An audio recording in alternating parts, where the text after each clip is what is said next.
Nagaan fi araarri Waaqayyoo bakka jirtanitti isiniif haa baay'atu.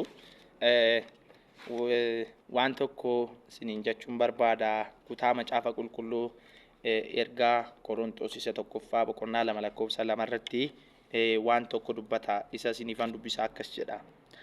Hamman isin bira turettis Yesuus Kiristoos isa fannifame sana duwwaa beekuun koo akka mul'isuuf murtoo godheen ture jedha.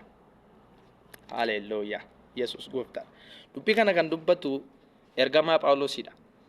Ergamaan Phaawulos bara isaa guutummaa keessatti kan lallabaa jiru, kan barsiisaa jiru, even of faarfateeyyuu kan faarfataa ture, macaafa 14 keessatti kan barreessaa ture, kan dubbachaa ture, karaa adda addaatiin kan haasa'aa ture, Kiristoos isa fannifamedha.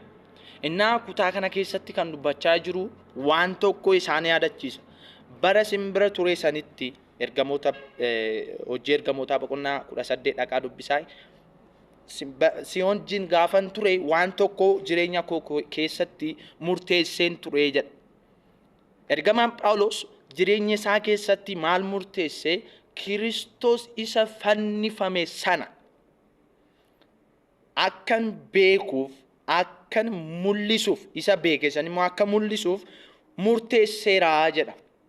Haleluuyaa. Maaliif dubbii kana dubbata? Warra Kiristoos hin fannifamne masiin kuni nu fayyisuuf dhufa malee fannifamuuf miti kan nufu, kan fannifamu nama cubbamaadha jedhan warra bara san keessatti warra jiranidha, waan jiraniifidha. Kanaaf beekumsi guddaan, ogummaan guddaan Kiristoos isa fannifame sana beekuu fi mul'isuudha. Kiristoos isa fannifame sana hin beektan taanaan jireenya Waaqayyoo ilmaan namootaaf yookaan saba lafa kanarra, addunyaa kanarra jiruuf waan godhe hin beektan jechuudha. Jaalalli Waaqayyoo kan mul'ate Kiristoos isa fannifame kana keessattidha. Waaqayyo tokkicha ilma isaa hamma kennuutti biyya lafaa jaalateedha. Waaqayyo tokkicha ilma isaa hamma kennuutti. Jaalalli Waaqayyo siif qabu Yesuus Kiristoosiin fannoo irratti gaafa fannisu sitti mul'ise. Waaqayyo jaalaladha eenyummaan isaayyuu. Garuu jaalala siif qabu moo kan mul'ise ati kan akka hubattuuf, ati akka argituuf Yesuus Kiristoosiin fannise. Kan fannifamu bara sanitti sirriidha. Nama cubbamaadha. Sirriidha. Nama mootummaaf hin ajajamne sirriidha. Waaqayyoon kan abaare. Yesuus Kiristoos immoo Waaqayyoon cubbuu addunyaa kana hunda isarra kaa'ee gatii nuuf kaffalee jira. Fannoo irratti kan adabame bara Yesuus miti cubbuudha. Nuuf jedhe cubbamaa ta'e Waaqayyoon fannoo irratti kan adabe cubbuudha. Yesuus Kiristoos cubbuu nuuf ta'e. Kanaaf nuyi qajeelummaa Waaqayyoo akka taanuuf isa cubbuun qabne nuuf jecha cubbuu isa godheedha. Yesuus cubbuu kan ta'eef ati qajeelummaa Waaqayyoo akka qabaattuufidha, akka taatuufidha. Waaqayyoon qajeelummaan biraan qabu har'a. Qajeelummaan Waaqayyoo anaaf siidha. Kun immoo jedha warra isatti amanan hundinuu jireenya bara baraa haa qabaataniif malee haa badaniif mitiidha. Haleluuyaa. Obboloota koo, kuni waa'ee fannifamuun Kiristoos, waa'ee lallabamuun fannifamuun Kiristoos warra hin amannetti gowwummaadha. Warra amannuuf garuu fayyina Waaqayyoo ta'edha. Ogummaa Waaqayyoo ta'edha. Beekumsa Waaqayyoo ta'edha. Kanaaf Phaawulos nuti garuu jedhe warra ganan keessaa miti. Warra hin amanne keessaayis miti. Nuti garuu kan lallabnu Kiristoos isa fannifamedha jedha. Haleluuyaa. Maaliif? Ogummaa Waaqayyoo waan ta'eef. Maaliif? Qajeelummaan Waaqayyoo karaa fannifamuu Kiristoos keessatti waan mul'ateef. Kanaafi ergaa Qorontos boqonnaa tokko kana jedheen xumura. Lakkoofsa 30 irraa lakkoofsa 29 irraa akkas jedha. Maqaa Gooftaatiin nan dubbisa. Kiristoos Yesuusitti jiraachuun keessan Waaqayyo biraa ta'e. Waaqayyo Kiristoos ogummaa keenya nuuf godhe. Waaqayyootu Kiristoosin nuuf kennuu isaatiin Kiristoos Waaqayyoo fuulduratti nuuf arra maalidha? Ogummaa keenyadha. Tokkodha. Isumaan qajeelota taaneedha. Qajeelummaa hin qabnootoo jenneeyyuu moofaa baarsati qajeelummaa qabaa Waaqayyoo fuulduratti hojii. Inni immoo abaarsaadha. Abaarramuudha.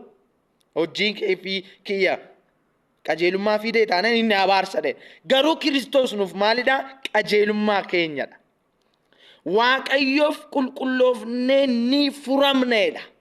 Ni furamna. Waaqayyoof qulqullummaa keenya kan nu ta'e Waaqayyoo fuulduratti Yesuus Kiristoosidha. Haleluuyaa. Furamuu keenya beezaa jedha Amaariif isa. Bakka nuuf bu'e Yesuus fannoo irratti gaafa ba'u inni qajeelummaa Waaqayyoo anaaf kenne ani immoo cubbuu kiyya isaafan kenne jechuudha. Bargata ani du'aadhaan beeku haa ta'uyyuu malee akka na hubattaniif akkas jedhe. Cubbuu addunyaa kanaafi Yohaannis ijji isaa banamee Yesuusin gaafa argu elaa hoolaa Waaqayyoo cubbuu addunyaa kan balleessu jedhe. Haleluuyaa. Karaa Addaam abboomamuu dhiisuu isaatiin gara biyya lafaatti kan fide cubbuudha. Karaa abboomamuu Yesuus Kiristoosin immoo kan mul'ate qajeelummaa Waaqayyoo, qulqullummaa Waaqayyoo, ayyaana Waaqayyooti. Har'a warra isatti amanatan hundinuu qajeelummaa Waaqayyooti. Kun immoo kennaa Waaqayyooti. Hojii keenyaa miti. Araara Waaqayyooti. Hojii keenyaa miti. Haleluuyaa. Cubbuun kan fide nutti du'adha. Kennaan Waaqayyoo karaa Kiristoosii nuuf qabu immoo jireenya bara baraati. Obboloota koo jireenya bara baraa kan ta'e kana Yesuus Kiristoosin akka qabaattaniif waan tokko isin gorsuun barbaada. Yesuus Kiristoositti amanadhaa. Yesuus Kiristoositti jireenya keessan kennaa. Hojii keenyaan fayyuu hin dandeenyu. Matuma iyyuu fayyuu hin dandeenyu. Haleluuyaa. Cubbuu keenyarreen kadhannaa keenyaan qalbii jijjiirrannaa keenyaan soomaaf sadaqata keenyaan namoota waan tokko gargaaruudhaan fayyuu hin danda'amu. Fayyuun kan danda'amu fayyisaa isa ta'een Yesuus Kiristoos ilma Waaqayyootti yoo amanne. Phaawulos kana nutti hima. Phaawulos kana nu barsiisa. Kana murteessee hin jira jedhe. Jireenya koo keessatti gizee isin barsiisu, gizee isinitti himu waan tokko murteeffadhe. Maal murteessite Phaawulos? Kiristoos isa fannifame beekuu fi mul'isuu murteesseeredha. Sinilleen kanuma murteessaa. Haleluuyaa. Lallabni Waaqayyoon Kiristoosidha. Kiristoosin ala Waaqayyoo lallaban qabu. Waaqayyoo oduun qabu. Gammachuu Waaqayyoo, mucaanuu Waaqayyoo Yesuus jedhama. Kanaaf caaffatni qulqulluun Waaqayyoo Musee fi Eeliyaasin dhaabee akkas jedhee dubbate. Mucaan ani jaaladhu kana miti. Mucaan ani jaaladhu kanas miti. Maal jechuudha? Musees miti, seeras miti. Raajotas miti. Mucaan ani jaaladhu isa kanadha. Isa fedhiin kiyya itti raawwadhu isa kanadha. Kanaafiyyuu isa dhagaa jedhe abbaan. Eenyuun dhagaa jirtu sin? Museen dhagaa jirtu, Eeliyaasin dhagaa jirtu. Lakki Waaqayyoon akka dhageenyu kan barbaadu keessattuu bara kakuu haaraa kanatti Yesuus Kiristoosidha. Bara kakuu moofaattis ta'u Waaqayyo kan mul'ise Kiristoosin namoota hubachuu dadhabe malee. Caaffatni qulqulluu kana isaa turan waa'ee Kiristoos Yesuusidha. Ayyaanni Waaqayyo, araarri Waaqayyo siniif haa baay'atu. Hafuura qulqulluurraa kana baradhaa. Yesuusin barsiisuuf sin keessatti bara baraan jiraata. Hojii qaba. Yesuusin sin barsiisa. Yesuusin siniif mul'isa. Kiristoosin beekuudhaan eebbifamtaniirtu. Ameen.